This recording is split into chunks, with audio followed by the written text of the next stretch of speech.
Chaver everyone, and welcome to Half-Baked Bund.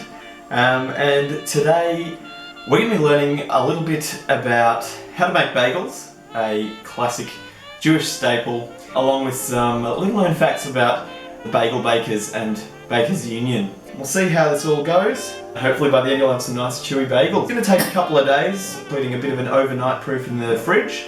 And what we're going to start with is 350 ml of water, 650 grams of some baking flour or some bread flour, white, 3 grams of some active dry yeast. Usually these ones are 7, so you'll have to make sure you measure it out properly.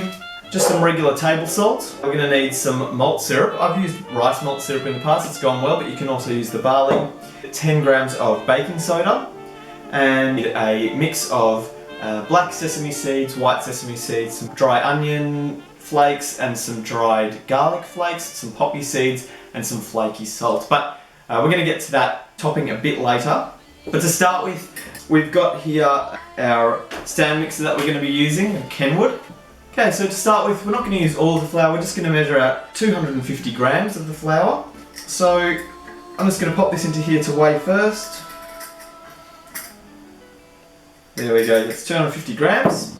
We're going to get our 250 grams, so not all 650. I'm going to put that in, okay? Then we're going to use the 350 mils of the water. I'm going to mix that in as well.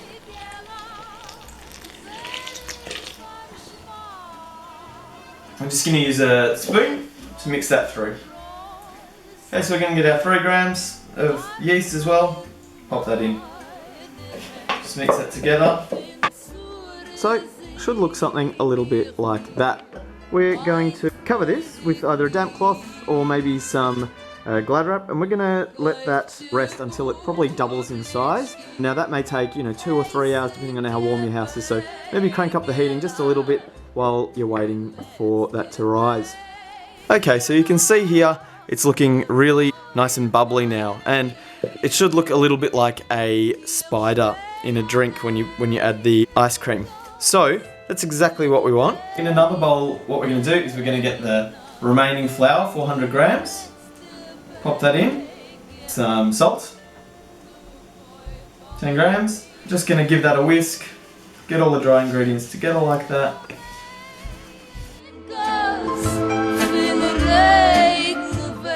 Now what we're going to do is we're going to set this up. Make sure you've got the dough hook on. Lock this into place. Okay, and we'll close it back up. We're going to start this on low. Little by little, we're going to add spoons into the mixer while it's going. Now, very interestingly, the Bakers Union back in Poland was illegally created by the Jewish Labour Bund between the years of 1902 and 1903. And the bakers actually had a long history of looking after those that were less fortunate than themselves. The bakers had a long history, even from Tsarist times, where they would give their feirante, their overtime hours, to their unemployed Chaverim, who unfortunately weren't getting any work as bakers. And that's something that the Bakers Union in Poland and specifically Warsaw continued. Now, it was hard life as a baker.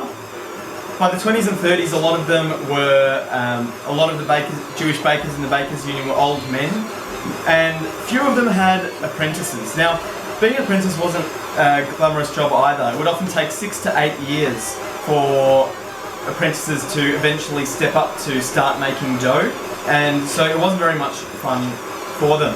Now those apprentices had a nice name called pomochniks, or third hands. There was often a saying in Jewish families where they said if you don't behave, you'll have to end up apprenticing yourself to a baker, and that's how not glamorous it was.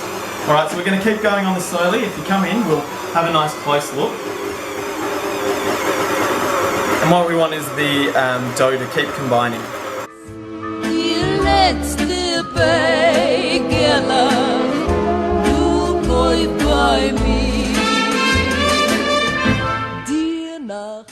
Alright, so the mix has been going with me, gradually putting in some dry ingredients. Make sure you're not doing it too quickly.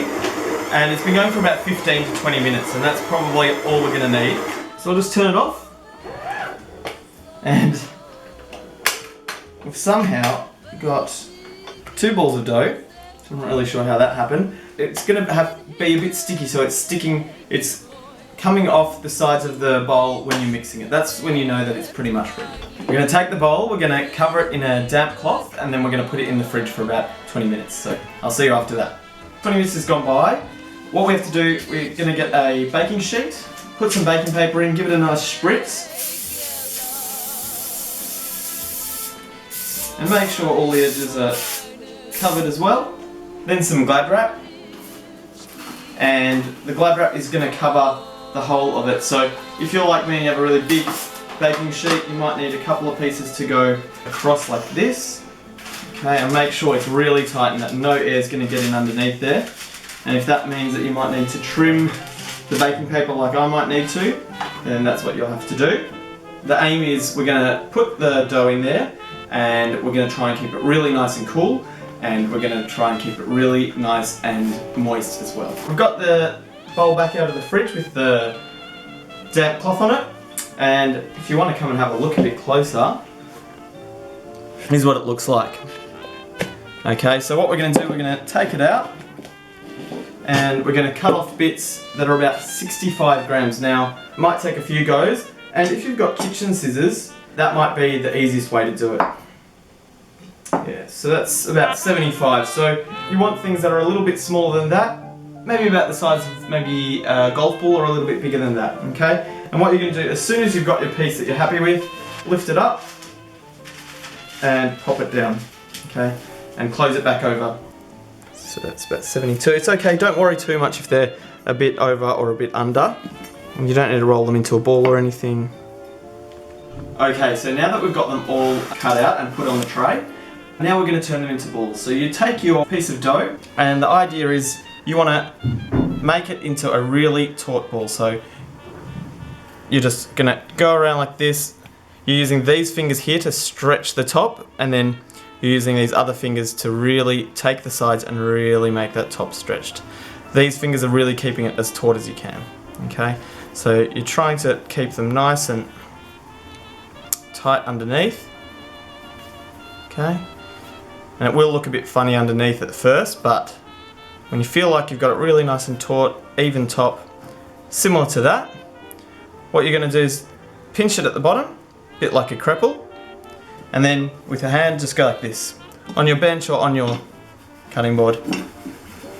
And keep away from the knife. Okay, and then if it's still open, give it a bit more of a squeeze and just give it a bit more of a roll like this. And what you want is something like that, fairly cohesive ball. And still, if there are some bigger gaps that you're a bit worried about, just give it another roll. And then really making them nice little round taut balls, making sure the top is so taut, like that. Make sure you pop it back under as soon as you're done and cover it again.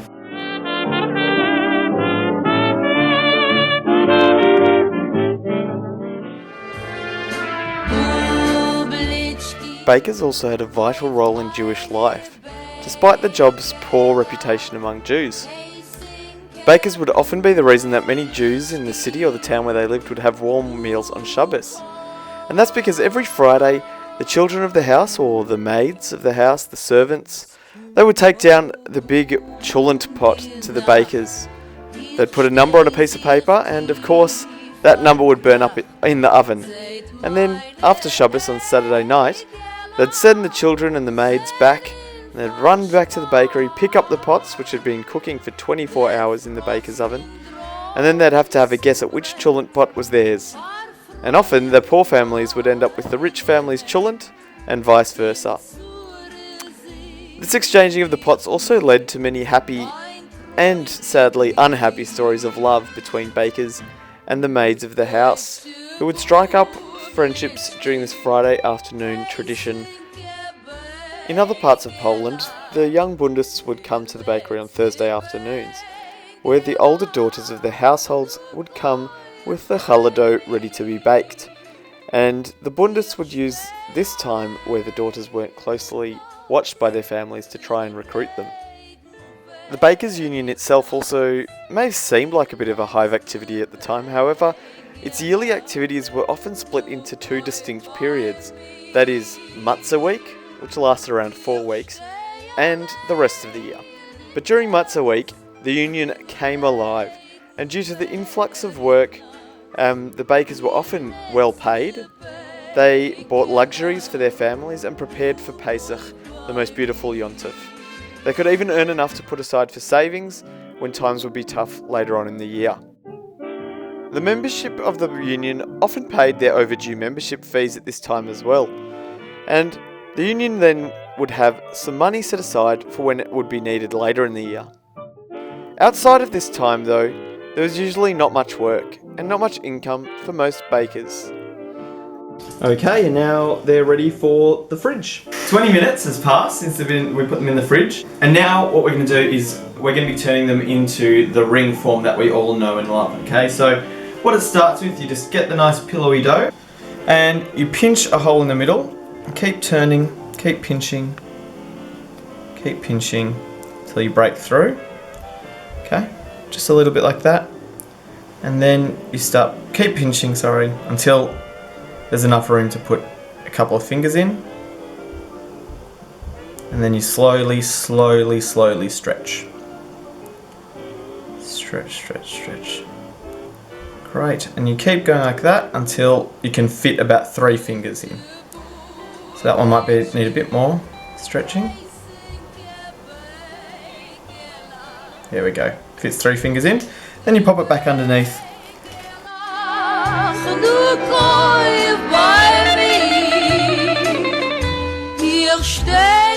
The Bakers Union, although founded by the Bund, was not immune to infighting. The membership was made up of Bund party members and non-partisans. Non-partisans would identify as such for 2 reasons. For one, those who were not wanting to get involved in the politics of the Bund, but who were union loyalists. But then there were others who were involved in underground secret and dirty dealings, who identified as non-partisan to evade responsibility for wrongdoings. That way, if they were blamed, they could often play the victim and accuse the union and the Bund of picking on those who were not Bundisten within the union. It took a long time to rid the leadership of this latter type of non-partisan. The Bundisten within the party would also eventually cause a split in the leadership and an eventual loss of power by the Bund in its influence of the union.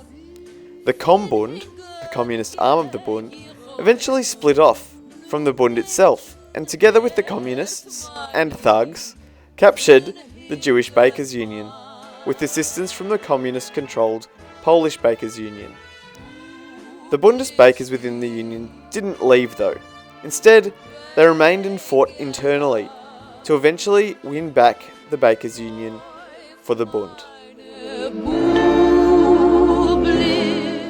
Great, so they're all round now, all little donuts, little bagel shapes, and what we're going to do is we're going to wait another maybe 20 to 40 minutes at room temperature, and then we're going to put them in the fridge overnight, and then we'll see you tomorrow. Okay, so it's the next day now, and our bagels have been sitting in the fridge. Before we pop them in, it's good to check if they can float in a bowl of water. That's what you're looking for. They're going to be nice and pillowy. And if they sink, leave them out a bit longer to proof out in the room temperature until they do start floating in. The one that you've tested, you don't have to test all of them, just test one. Just give it a pat dry and chuck it back in the tray and pop it in the fridge. The reason that we leave it in the fridge overnight is to develop some extra flavours and make them a little bit extra chewy. So we're going to get them out now. Okay, so here they are. And what we have to do now is prepare our boiling station. We've got a big pot on the stovetop and it's starting to boil now, so we'll get to that in just a little bit. But you want a really big pot, maybe 5 litre pot or something like that. Unfortunately, the biggest I have only goes to about 4 litres, so we've filled that up. And we'll get to that a bit later. And it gives you a good time as well to turn on the oven, preheat it to 220 degrees Celsius, and also to prepare the bagel toppings. So we're going to be doing an everything bagel, and that will have some poppy seed, some black sesame seed, some white sesame seed, which I don't have at the moment because I've already pre-mixed a bit too much, but we've got a nice flaky salt, which you can see there, and we've got some dried onion flakes. Now these you can find in Coles, really easy to find. They're usually in the Asian section. The other seeds you can also probably find in Coles, but you know, to find black sesame seeds especially, you might have to go to some of those bulk shops like The Source in Balaclava. And we also got these, which are dried garlic flake, and that's going to go in there as well. Okay, so mix it around and find a good happy medium of how many different seeds you'd like. So we'll just give it a go now. I'll probably put in about that much of the onion, and I like to just crunch it up a little bit because otherwise the pieces will be quite big. So you really want them nice and crushed up so you can get as much coverage as possible. Probably about that many of the black sesame seeds. Not too much of the salt because otherwise it'll be a bit of a flavour bomb. And same thing, if they're really big flakes, give them a bit of a crush. That may have been a bit too much. Might have to even it out with some other things. Some of the poppy seed. Give it a bit more of a mix up. Now, just depending on how much you actually want them to be covered as well is going to determine how much you put in each. But, you know, just give it a go. Just mix together and see how you feel about it. If it looks like there's one flavour that's a bit overbearing, you can add back some of the others. And it'll look like a nice little mix like that. I would maybe put a few more of the black seeds in, maybe some more poppy seeds. Okay, and then obviously the white sesame seeds as well, which I've got in this mixture that I made a bit earlier. But we had a lot of extra sesame seeds. That's why the ratio is a bit high on the sesame seeds on that one. You're going to also want to set up your stations now while everything's boiling, while the oven is heating up, because once we get going, it's all going to happen pretty quick, okay? So what I normally do is I get a chopping board or something, and that's where I'm going to quickly move all the, well, especially if you're like me at my house and we don't have many baking trays, get them off the baking tray, put them here, maybe leave them covered with like a damp tea towel, and then you're going to do in batches, bring them across, boil them, which I'll talk about in a little bit, and then once they're boiled, they're going to go back on the rack. You're going to want to make a rack like this. If you have an actual cooling baking rack, that would be much better than using the rack from the oven like I am. But then you're going to place them there, and that's when they're going to be seasoned, but we'll show you all that in a second. So make sure you've got something underneath to catch all the seasoning, otherwise it'll get a bit wet and gluggy and gross. From there, you're going to get another baking tray, and as I said, we only have two, so I haven't set that one up yet. You're going to get another baking tray and put some baking paper on it, and then that's where we're going to then put the bagels onto and chuck them into the oven. Righto, we've got our big boiling pot of water, and now our oven is also warm. So we've got the rice malt syrup, or if you're using barley malt, that's good as well. And we're going to pop that in. It's probably about a tablespoon. Just really get all of that in, and you'll see it'll go a nice brown colour and you'll get a beautiful smell in the house. Okay, it'd be great to get one of these slotted spoons, I think they're called. Really mix it up. Not very dark now, but you'll see a bit later it'll get a bit darker. You also want 10 grams, about a teaspoon and a half of baking soda. I think you want to get that really bubbling and boiling.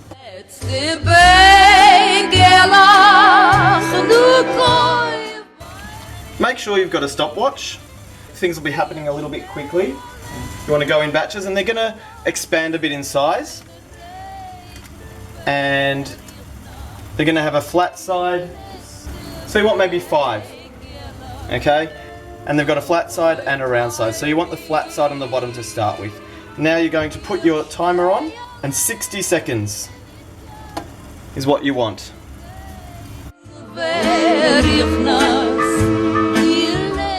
So, very interestingly, the Bakers Union also involved the bagel bakers. However, the bagel bakers were more autonomous in the way that they worked. Bagel bakers were a lot poorer than the other bakers, and so they often were butting heads with a lot of the others in the Bakers Union for a number of reasons. Either it was that they, were too poor and couldn't employ other people, and so weren't, I guess, helping the workers. Here we go, 60 seconds, we'll get back to it. And then you just want to flip them really easily, like that. Just give them all a little flip. There we go. Alright, we'll wait another 60 seconds.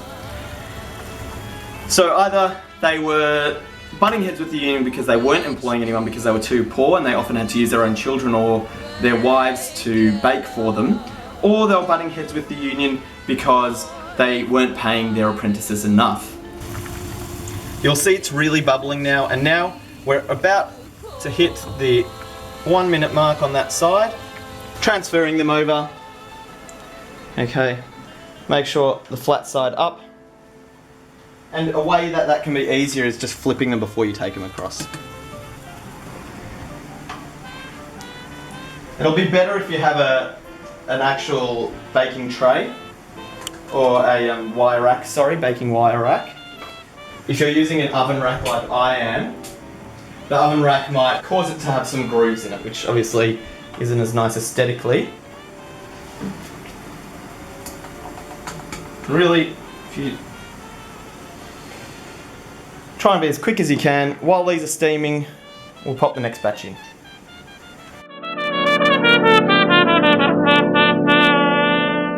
While these are steaming and hot and a bit wet still, a bit moist, you want to get your seasoning on top, okay? Don't be afraid if you miss. The most important thing is just getting it on, go as much as you like. The smooth side up, so it gets as much of the flavour as you can get.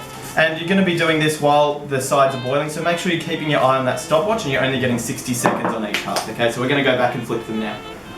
So you see they're really growing size. If you come a bit closer, really nice and big. When you're ready, take them, pop them on, and we'll do them in a couple batches.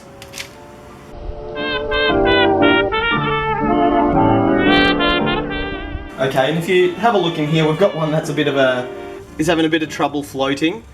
Don't worry about that, give it a go, put it in the oven, it might taste good in the end, you never know. Alright, so these are going to go into the oven now, and make sure you're really keeping an eye on the time. Chuck them in the middle, and we're going to put them in for 7 minutes to start with, and then we're going to flip the tray around so they're evenly baked. Make sure, especially at the halfway point, that you're checking that they're not too much. Obviously bagels are a Jewish favourite, and back in Warsaw it was no different, and as I was saying before, the bagel bakers didn't have great conditions and they didn't get great pay, and it wasn't much better for the peddlers either. So these boys about 8 to 10 years old would be standing with really large baskets full with hot fresh bagels, selling them on the streets, shouting out to people to come and buy them, and everyone would come by and give them a few zlotys here and there to buy some bagels. Now, unfortunately, they didn't have enough money to buy a streets trading license, and so they were often hounded upon by the police as well. And it would happen that they would often be chased by the police, these kids, and they would be beaten and taken back to the lockup where they had all their bagels and all their baskets taken away from them, and that was often worse than the beating itself. So what the kids would do is they would devise a system where they would stand next to the mum, and the mum would be the one who was selling, even though the boy was the one who was giving them out. And also the dad would stand around the corner and he would keep watch, and if he saw the police coming, they would shout Zex, Zex! Zex being number 6, the number of the unit of the Warsaw police at the time. And often it turned into a bit of a show, everyone watching, and when the police would come down the street and chase these young boys. Fortunately, some of the police were actually a bit kinder, and they would yank the kid and take him and walk him down the street. They'd tell everyone off who was staring, and then he'd quickly say to the boy, go, run, run. And so the boy would run off and it'd be his lucky day. But it wasn't an easy life for any of the bagel bakers or peddlers by any means. Luckily today, we're in a bit of a better position and we can do it for fun. So, it's 7 minutes. We're going to see how these have gone. Looking nice, a little bit browner than they were before if you want to have a look. Turn it around. Okay, and 7 more minutes. Great, so 7 more minutes has passed. Here we go. The finished product. Beautiful. We'll pop them all on here. And just be very careful because they're very hot. So we've got the next batch going in now, and just be wary because the tray is already hot, it might not take as long as the last batch. So keep an eye on it. We'll wait that 7 more minutes. Let's have a look at our first batch. Beautiful, nice colour is what you want. You don't want it to be too brown. We'll just let them cool a little bit. You don't want to burn your mouth or anything. And then we'll get to the schmear later.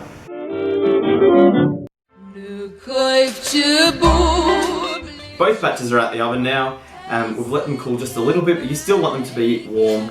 And now for my favourite part, the schmear. Pick your favourite bagel. I'll go this juicy one. Cut through it. Get a nice sharp bread knife. A bissel schmeerkäse. Cream cheese. We get it really nice and good lather on there. Bit of dill. Bubba's favourite. We're going to be luxe with the lox. Some salmon. Okay. Look at that. Zu die Revolution.